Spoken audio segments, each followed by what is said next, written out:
এই যে আমাদের দেরি করে রাতে ঘুম আসে, স্ক্রিন আসক্তি, এই ডিভাইস আমাদের আরামের ঘুম কেড়ে নিছে কেন জানেন? এর কারণ হচ্ছে আল্লাহর দেয়া যে ফিতরাত, এই ফিতরাতকে আমরা উল্টে দিয়েছি। আল্লাহর দেয়া ফিতরাতকে যখন আমরা চেঞ্জ করেছি, আমাদের জীবন থেকে বারাকা উঠে গিয়েছে। ফজরের পরে আজকে থেকে কোনো ঘুম চলবে।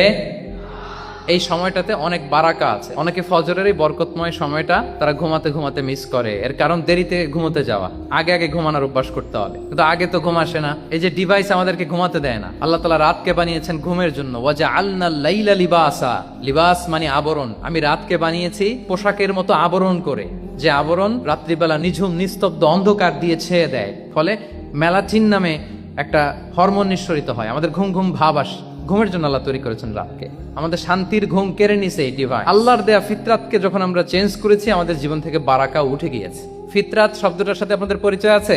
একটা মানুষের যে ক্যারেক্টারিস্টিক্স, যে ইননেট স্বভাব দিয়ে আল্লাহ তাআলা তৈরি করেছেন, নেচার, এটাকে আরবিতে বলে ফিতরাত। এই ফিতরাতের বিরুদ্ধে কিছু করা যাবে না। ইসলামিক লাইফস্টাইল হচ্ছে ফিতরা বেসড লাইফস্টাইল। ফিতরাতকে যদি আরো সহজ করে আমি আপনাদেরকে বুঝাই, তাহলে ফিতরাত হচ্ছে যা কিছু স্বাভাবিক, যা কিছু কল্যাণকর, যা কিছু ভালো, তাই ফিতরাত।